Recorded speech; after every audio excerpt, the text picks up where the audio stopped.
Dear student, आज की video को कंप्लीट देखने के बाद वेन डायग्राम से रिलेटेड अगर कोई भी क्वेश्चन पेपर में आ जाता है तो उसको आप आसानी सॉल्व कर लेंगे।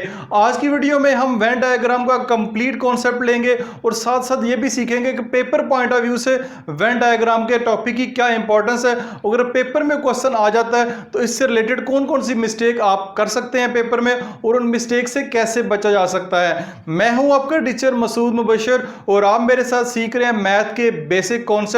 तो मैं आपको वेलकम करता हूं आपके favourite math channel learning zone में।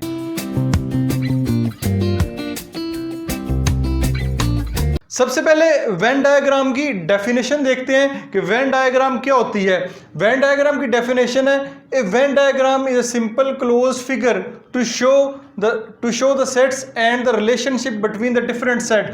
बेसिकली वेन डायग्राम एक क्लोज फिगर है, एक रेक्टेंगल शेप की फिगर है जिसमें हम डिस्कस करते हैं या शो करते हैं सेट के और सेट के जो डिफरेंट रिलेशनशिप हैं उनको हम डिस्कस करेंगे। तो एग्जांपल के तौर के ऊपर मैंने तीन जो फिगर हैं वो ड्रा की हुई हैं, ठीक है। इनको बारी बारी डिस्कस करते हैं। सबसे पहले एक रेक्टेंगल है, ठीक है, रेक्टेंगल फिगर है, ये यूनिवर्सल सेट को रिप्रेजेंट करती है। यूनिवर्सल सेट के बारे में अब डिटेल से सेट्स के बारे के टॉपिक में पढ़ा आपने, तो यूनिवर्सल सेट को रिप्रेजेंट करने के लिए ये एक रेक्टेंगल फिगर है, ठीक है। उसके अंदर जो है सर्कल शेप में हो सकती है क्लोज फिगर, जो मुख्तलिफ सेट हैं, सेट ए है, सेट बी है, सेट सी है, जो भी सेट के नाम होंगे उनके जरिए हम उसको रिप्रेजेंट करेंगे या उनके रिलेशनशिप को रिप्रेजेंट करेंगे। तो सबसे पहले जो फिगर 1 जो मैंने ड्रा की हुई है, ठीक है, इसमें सेट ए आपको नजर आ रहा है, इसमें एक ही सेट है। इस सेट का जो इस सेट में अगर वो कहते हैं यू और ए का यूनिवर्सल सेट का और सेट ए का यूनियन फाइंड करें, इंटरसेक्शन फाइंड करें या इनका कॉम्प्लीमेंट फाइंड करें, तो वो हम इस डायग्राम में फाइंड करने के बाद इसको शो करेंगे। जो इसका हमारा आंसर आएगा उसको हम शेड कर देंगे। शेड कैसे करेंगे ये नेक्स्ट वीडियो के नेक्स्ट पार्ट में हम सीखेंगे कि कौन से हिस्से को किस तरह हमने शेड करना है। दूसरे नंबर पे अगर देखा जाए तो ये डिसजॉइंट सेट है। दो सेट है, सेट ए और सेट बी, दो सेट आपको दिए हुए हैं। तो दो सेट अगर ऐसे डिसजॉइंट हो, डिसजॉइंट सेट कौन से होते हैं? ऐसे सेट को कहते हैं डिसजॉइंट सेट जिनमें कुछ भी कॉमन नहीं आ रहा, कोई भी एलिमेंट सेम नहीं आ रहा। तो उनको अगर आप वेन डायग्राम में शो करना चाह रहे हैं तो वैसे शो करेंगे। ए और बी अगर जो भी उनके सेट के नाम होंगे तो डिसजॉइंट सेट को हम इस तरह शो करेंगे, यानी ये एक दूसरे पर ये ओवरलैप नहीं कर रहे, दोनों अलग अलग नजर आ रहे हैं, दोनों के एलिमेंट अलग अलग है। नंबर 3 पे एक डायग्राम मैंने शो की हुई है, ये ओवरलैपिंग सेट की है। यहां पे भी दो सेट हैं, सेट ए है, सेट बी है, ठीक है। ये एक दूसरे पे इसका कुछ हिस्सा ओवरलैप कर रहा है। इससे मुराद ये है कि सेट ए और सेट बी में कुछ ऐसे एलिमेंट हैं, एक हो सकता है, तीन हो सकते हैं, चार हो सकते हैं, सारे के सारे एलिमेंट भी हो सकते हैं जो सेम है। तो जो एलिमेंट सेम होंगे इस हिस्से में आएंगे, जो एलिमेंट सेम नहीं होंगे वो इस हिस्से में आएंगे। तो इस तरह ओवरलैपिंग सेट, डिसजॉइंट सेट्स की एग्जांपल के तौर पे मैंने बताया कि वेन डायग्राम क्या होती है, ठीक है। उसके अंदर जो सेट है वो किस तरह लिखे जाते हैं। उसके साथ साथ अब वीडियो के नेक्स्ट हिस्से में मुख्तलिफ रिलेशनशिप चेक करते हैं, A union B, B union A, A intersection B, B intersection A, या सेट का जो डिफरेंस है वो फाइंड करते हैं और साथ साथ उनको वेन डायग्राम के ऊपर भी हम शो करेंगे। अच्छा जी, अब हम सबसे पहला जो ऑपरेशन सेट का डिस्कस करते हैं वो ए इंटरसेक्शन बी है। तो इसको वेन डायग्राम के ऊपर कैसे शो करेंगे? तो सबसे पहले दो सेट हैं, सेट ए और सेट बी, इनकी इंटरसेक्शन फाइंड करते हैं और फिर ये सीखते हैं कि इसको हम वेन डायग्राम के ऊपर कैसे रिप्रेजेंट करेंगे। तो एक सेट है ए 3 4 5, सेट बी है 1 2 3 4 5 6, दो सेट सेट ए और सेट बी है। अगर आप इनका इंटरसेक्शन फाइंड करना चाह रहे हैं, यानी सेट ए का सेट बी के साथ अगर आप इंटरसेक्शन फाइंड करेंगे तो कैसे करेंगे? तो सेट ए का सेट बी के साथ इंटरसेक्शन फाइंड करेंगे तो दोनों में जो कॉमन है 3 4 5, 3 4 5 दोनों में कॉमन है, तो दोनों का जो कॉमन हिस्सा है वो हमारा आंसर आ जाएगा, ठीक है। ये आपका सिंपल आपने इंटरसेक्शन इनकी फाइंड कर ली है। अब अगर क्वेश्चन में कहा जाता है कि इसको वेन डायग्राम के ऊपर शो करें, जो कि हमारा आज का टॉपिक है, तो उसको वेन डायग्राम के ऊपर कैसे शो करेंगे? ए इंटरसेक्शन बी कैसे? जब A is a subset of set B, यानी ए जो है ए के सारे एलिमेंट सेट बी में मौजूद है। तो सबसे पहले आपने ये काम करना है कि सेट ए और सेट बी के जो एलिमेंट हैं वो इसके अंदर लिखने हैं। तो क्या लिखेंगे? 3 4 5, सेट ए के जो एलिमेंट है 3 4 5, ये अपने एलिमेंट लिख दिए। अब सेट बी के एलिमेंट है 1 2 3 4 5 6। अब यहाँ पे ये बात समझने वाली है और सीखने वाली है कि सेट बी के अंदर ऑलरेडी सेट ए मौजूद है, यानी सेट ए के अंदर आपने 3 4 5 अगर लिख दिए, इससे मुराद ये है कि ये बी के अंदर भी लिखा गया है। क्यों? क्योंकि सेट ए जो है ऑलरेडी बी के अंदर ही लिखा हुआ है। तो हम क्या करेंगे फिर 1 2 और 6, यानी 1 2 और 6 ये एलिमेंट सेट बी के लिखेंगे। तो सेट बी के भी सारे एलिमेंट 1 2 3 4 5 6 पूरे हो गए हैं, और सेट ए के एलिमेंट तो हमने ऑलरेडी 3 4 5 लिख दिए हैं। तो अगर आपने इन सेट के जो एलिमेंट है, इनके जो नंबर हैं, अगर आपको लिखने समझ आ गए तो समझ लें कि आपको वेन डायग्राम 110% जो है वो समझ आ गई है। जस्ट आपने क्या काम करना है, आपने इसका जो आंसर आएगा, हमारे पास आंसर क्या है, ए इंटरसेक्शन बी का 3 4 5, जो हमारा आंसर आएगा उसको हमने शेड करना है। तो हमारा आंसर क्या है 3 4 5, यानी सेट ए हमारा आंसर है। तो सेट ए को हमने इस तरह करके शेड कर देना, जैसे मैं कर रहा हूं। आप जैसे शेड करना चाहें कर सकते हैं, इसको कलर कर दें, जैसे करना चाह रहे हैं तो कलर कर दें। यानी हम उन दो सेट का आंसर निकालेंगे जो भी हमें ऑपरेशन कहा गया होगा, जैसे जहां के ए इंटरसेक्शन बी कहा गया है, तो जो हमारा आंसर होगा उस हिस्सों को हम शेड कर देंगे। तो हमारा ये जो क्वेश्चन है ये वेन डायग्राम के ऊपर जो है वो शो हो जाएगा। अब नेक्स्ट जो ऑपरेशन हम डिस्कस करेंगे वो होगा ए माइनस बी। दो सेट को माइनस करना है। कौन से दो सेट हैं? फॉर डिसजॉइंट सेट, ऐसे दो सेट जिनमें कुछ भी कॉमन नहीं है। फॉर एग्जांपल एक सेट है सेट ए 1 2 3 4 5, एक सेट है बी 6 7 8 9 10। अगर हम इनका a माइनस बी फाइंड करना चाह रहे हैं, इन सेट का डिफरेंस फाइंड करना चाह रहे हैं, तो कैसे करेंगे? a minus b set a पहले लिखेंगे, सेट b बाद में लिखेंगे। तो इसका जो आंसर होगा वो आंसर आपके पास क्या आएगा? ठीक है, आंसर में क्या करते हैं, इन दोनों में जो कॉमन होते हैं वो काट देते हैं। तो यहाँ पे आपको कुछ भी कॉमन नजर नहीं आ रहा, तो हमारा आंसर क्या होगा? हमारा आंसर ये वाला सेट होगा 1 2 3 4 और 5, ये हमारा आंसर होगा। इसको अगर हम वेन डायग्राम के ऊपर रिप्रेजेंट करना चाह रहे हैं तो कैसे करेंगे? सबसे पहले सेट ए और सेट बी के अपने एलिमेंट जो है वो सेट के अंदर लिख देने हैं। 1 2 3 4 5, सेट बी के हैं 6 7 8 9 और 10। अब हमारा आंसर क्या है? हमारा आंसर है ए माइनस बी का 1 2 3 4 5, ये हमारा आंसर है। जो हमारा आंसर होगा उसको हम जो है वो शेड कर देंगे। इसको आप लाइन लगा के ऐसे शेड कर दें, तो हमारा ए माइनस बी भी वेन डायग्राम के ऊपर रिप्रेजेंट हो गया। कौन सा ए माइनस बी? जो डिसजॉइंट सेट है, दोनों सेट में कुछ भी कॉमन नहीं है। अगर दोनों सेट में कुछ कॉमन हो या दोनों सेट सेम हो तो उनकी वेन डायग्राम अलग से बनेगी। ये जस्ट आपको मैंने बताया कि डिसजॉइंट सेट, ऐसे दो सेट जिनमें कुछ भी कॉमन नहीं है, उनको वेन डायग्राम के ऊपर कैसे रिप्रेजेंट करेंगे।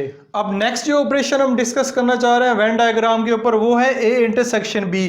कौन से दो सेट का? ओवरलैपिंग सेट, यानी इन सेट में कुछ ना कुछ दोनों में कॉमन है। जैसे कि एक सेट ए है 1 2 3 4 5, सेट बी है 4 5 6 7 8, सेट ए सेट बी, इनका अगर आपने इंटरसेक्शन लेना है, यानी सेट ए का सेट बी के साथ इंटरसेक्शन लेना है, सेट ए पहले लिखें, इंटरसेक्शन सेट बी बाद में लिखें, तो इसका आंसर हमारे पास क्या आएगा?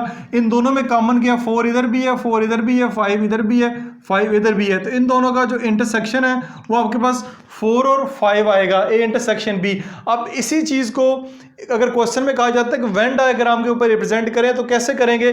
दो सेट है, सेट ए और सेट बी, तो हमने क्या करना है? सेट ए और सेट बी के एलिमेंट लिखने हैं। लेकिन सबसे पहले जो इन दोनों में कॉमन है वो लिखेंगे। इन दोनों में क्या कॉमन है? 4 और 5, तो 4 और जो 5 है वो यहाँ पे आएंगे। क्यों यहाँ पे आएंगे? कि ये वाला जो पोर्शन है सेट ए में भी शामिल है और यही वाला पोर्शन सेट बी में भी शामिल है, इसलिए इसको ओवरलैपिंग सेट भी कहा जाता है। अब आप सेट ए के 4 और 5 एलिमेंट लिख लिए, बाकी रह गया 1 2 3, तो 1 2 3 जो है वो आपके पास इधर आ जाएगा 1 2 3। सेट बी के एलिमेंट 4 और 5 आपने लिख लिए, 6 7 8 जो है आपका यहाँ पे आएगा 6 7 8। अब अगर इसको आपने शेड करना है, कैसे करेंगे? हमारा आंसर क्या है? जैसे कि मैंने वीडियो के स्टार्ट में बताया था, जो हमारा आंसर होगा उसको उस हिस्से को हम शेड कर देंगे। हमारा आंसर आया ए इंटरसेक्शन बी का 4 और 5, तो हम इस हिस्से को शेड कर देंगे, तो हमारा A intersection B overlapping set का जो है वो वेन डायग्राम के ऊपर शो हो गया है, यानी ये हिसाब आपने शेड करना है। तो उम्मीद है कि A intersection B overlapping set का भी आपको अच्छे तरीके से समझ आ गया होगा। अब नेक्स्ट हम जिस ऑपरेशन को डिस्कस करेंगे वो है ए यूनियन बी। जब B is a subset of set A, यानी इससे मुराद ये कि B के सारे एलिमेंट सेट A में मौजूद हैं, ठीक है, तब इसका यूनियन जो है कैसे फाइंड करेंगे, तो A यूनियन B का कैसे फाइंड करेंगे, हम लिखेंगे A यूनियन B या B यूनियन A जैसे लिख लें। A यूनियन B क्या आएगा, A यूनियन B में जैसे कि जानते हैं यूनियन में जो दोनों सेट में सेम एलिमेंट होते हैं वो एक दफ़ा आते हैं, बाकी दोनों सेट के जो एलिमेंट होंगे वो सारे एक दफ़ा तरतीब से लिख देंगे, किसी भी नंबर को आपने छोड़ना नहीं है। जैसे कि दोनों में सेम क्या 1 2 3 1 2 3, तो 1 2 3 जो है वो आ जाएगा साथ, 4 5 भी आ जाएगा तरतीब से, यानी कि जो इसमें सेम है वो हमने एक दफ़ा लिख लिए, बाकी सारे एलिमेंट तरतीब से आ गए। एक बात याद रखें, यहाँ पे इन दोनों सेट में कोई सा भी एलिमेंट जो है आपने छोड़ना नहीं है। तो अब इसको A यूनियन B को वेन डायग्राम के ऊपर कैसे रिप्रेजेंट करेंगे, सबसे पहले आपने इनके एलिमेंट लिखने हैं कि कौन कौन से हैं। B में 1 2 3 है, तो 1 2 3 जो है वो आप यहाँ B में लिख दें। A में क्या है 1 2 3, तो A में 1 2 3 ऑलरेडी आ चुका है कि B सेट A में ऑलरेडी मौजूद है, तो अगर वो B में लिखा गया तो साथ वो A में भी लिखा गया है, तो बाकी पीछे क्या रह जाएगा 4 और 5, तो 4 और 5 आप कहीं भी लिख दें, इधर लिख दें, इधर लिख दें, जहाँ भी लिख देंगे इससे कोई इशू नहीं है। तो हमारा आंसर क्या है A यूनियन B का 1 से लेके 5 तक, यानी 1 2 3 4 5 ये हमारा आंसर है। तो इसको वेन डायग्राम के ऊपर कैसे रिप्रेजेंट करेंगे, 1 2 3 4 5 ये सारे का सारा हमारा आंसर है, तो सारे हिस्से को आप जो है ऐसे शेड कर देंगे, तो ये हमारा वेन डायग्राम के ऊपर जो है वो रिप्रेजेंट हो गया। आप इसको सारे को कलर भी कर सकते हैं, ऐसे लाइनें लगा के भी शेड कर सकते हैं, जैसे शेड करना चाहें ये आपकी मर्जी है। अब नेक्स्ट जिस ऑपरेशन को हम डिस्कस करेंगे वो है कॉम्प्लीमेंट का। तो इसमें हमने B कॉम्प्लीमेंट को अगर फाइंड करना है तो B कॉम्प्लीमेंट के लिए सेट B का होना जरूरी है और साथ यूनिवर्सल सेट का होना जरूरी है। जब भी आपको कॉम्प्लीमेंट फाइंड करने का कहा जाएगा तो यूनिवर्सल सेट का होना जरूरी है। तो B सेट भी मौजूद है, यूनिवर्सल सेट भी मौजूद है। B कॉम्प्लीमेंट अगर फाइंड करना चाह रहे हैं तो इसका formula U minus B, U set पहले लिखेंगे और B सेट जो है बाद में लिखेंगे। तो इनका अगर कॉम्प्लीमेंट फाइंड करेंगे यानी इनको माइनस करेंगे तो ये कैंसिल हो जाएंगे जो दोनों में सेम है, बाकी जो बच जाएंगे वो हमारा आंसर हो जाएगा 4 5 6 एंड 7। ये हमारे पास B कॉम्प्लीमेंट आ गया है। जैसे कि जानते हैं जब भी माइनस करते हैं सेट को, जो पहले सेट में जो एलिमेंट बच जाते हैं वही हमारा आंसर होता है। अब इसको वेन डायग्राम के ऊपर कैसे शो करेंगे, तो सबसे पहले सेट B के एलिमेंट लिखते हैं 1 2 3, तो ये सेट B के एलिमेंट हो गया 1 2 3। अब जानते हैं कि B सेट ऑलरेडी जो सेट U है उसके अंदर मौजूद है, तो हम बाकी ये 1 2 3 जो है वो U सेट में भी आ जाएंगे, बाकी रह गया 4 5 6 7। तो 4 5 6 7 जो है आप यहाँ पे लिख दें, ठीक है, 6 7 इधर लिख दें, जहाँ मर्जी लिखना चाहे पूरे सेट में लिख सकते हैं, इधर भी लिख सकते हैं। तो ये अब आपने सेट लिख दिए। नेक्स्ट काम आपने क्या करना है कि जो आपका आंसर आया है उसको आपने रिप्रेजेंट कर देना है, उसके हिस्से को शेड कर देना है वेन डायग्राम में। तो हमारा आंसर क्या है 4 5 6 7, यानी कि इतना हिस्सा जो है ये जो B है इतना हिस्सा आपने आंसर से निकाल देना है, बाकी जो है हमारा सारे का सारा जो है आंसर होगा। इसको बस आपने शेड नहीं करना, ये वाला हिस्सा जो है शेड करेंगे जैसे कि मैंने कर दिया। ये वाला जो B आप इसमें शेड नहीं करेंगे तो इसका कोई कॉम्प्लीमेंट का अगर क्वेश्चन आ जाता है A लिखा होता है C लिखा हो जाता है, किसी का भी कॉम्प्लीमेंट फाइंड करना है तो आप ऐसे फाइंड करेंगे। शेड जैसे करना चाहे पूरा कलर कर लें, जैसे मैंने किया वैसे कर सकते हैं। तो B कॉम्प्लीमेंट यानी कॉम्प्लीमेंट का कॉन्सेप्ट वेन डायग्राम के ऊपर हमने सीख लिया है। अभी हम जो हमारा आखिरी ऑपरेशन है वो डिस्कस करेंगे A union B for disjoint set. A union B पहले हम समझ चुके हैं, लेकिन अब हम A यूनियन B समझेंगे डिसजॉइंट सेट का, ऐसे दो सेट का जिनमें कुछ भी कॉमन नहीं होता। फॉर एग्जांपल एक A सेट है 1 2 3 4 5, B सेट है 6 7 8 9। ये दो सेट हैं जो डिसजॉइंट है, इनमें कुछ भी आपस में कॉमन नहीं। इनका यूनियन फाइंड करेंगे, पहले A सेट आएगा फिर B सेट आएगा। सेट यूनियन निकालना हम जानते हैं, दोनों सेट में जो सेम है वो एक दफ़ा आएंगे, बाकी सारे नंबर हम तरतीब से लिख देंगे। तो सेम कुछ भी नहीं है, तो सारे के सारे नंबर जो है हम इसको तरतीब से लिख देंगे। 1 2 3 4 5 6 7 8 और 9 हमारा आंसर होगा A यूनियन B का। तो अब इसको वेन डायग्राम के ऊपर कैसे रिप्रेजेंट करेंगे, A के एलिमेंट A में लिख दें 1 2 3 4 5, B के एलिमेंट B के अंदर लिख दें 6 7 8 9। और आखिरी जो काम है इसको शेड करना है। शेड किसको करना है? इन सारे नंबर्स को शेड करना है। तो सारे नंबर से मुराद है कि सेट ए में को भी शेड करना है, ठीक है, और सेट बी की है वेन डायग्राम में उसको भी शेड करना है। आपने सिर्फ यूनिवर्सल सेट को शेड कर देना है, सेट ए को भी शेड करना है, सेट बी को भी शेड करना है। अब आप देखेंगे जो नंबर जो एलिमेंट इस पे मौजूद हैं वो यहाँ पे मौजूद है, उनको हमने शेड कर दिया है। तो इस तरह आज की वीडियो में हमने ना सिर्फ वेन डायग्राम का बेसिक कॉन्सेप्ट लिया है, बल्कि उससे रिलेटेड जितने भी ऑपरेशन है वो ना सिर्फ मैंने सॉल्व करके दिए हैं, बल्कि वेन डायग्राम के ऊपर भी शो किए हैं, और साथ साथ आपको ये भी बताया कि पेपर पॉइंट ऑफ व्यू से ये कितने ज़रूरी है और कौन कौन सी मिस्टेक आपसे पेपर में हो सकती हैं। वीडियो अगर अच्छी लगी है इसको लाइक कर दें, शेयर कर दें। अपना ख्याल रखिएगा, मिलते हैं नेक्स्ट वीडियो में, तब तक मुझे इजाज़त दीजिएगा। खुदा हाफिज़।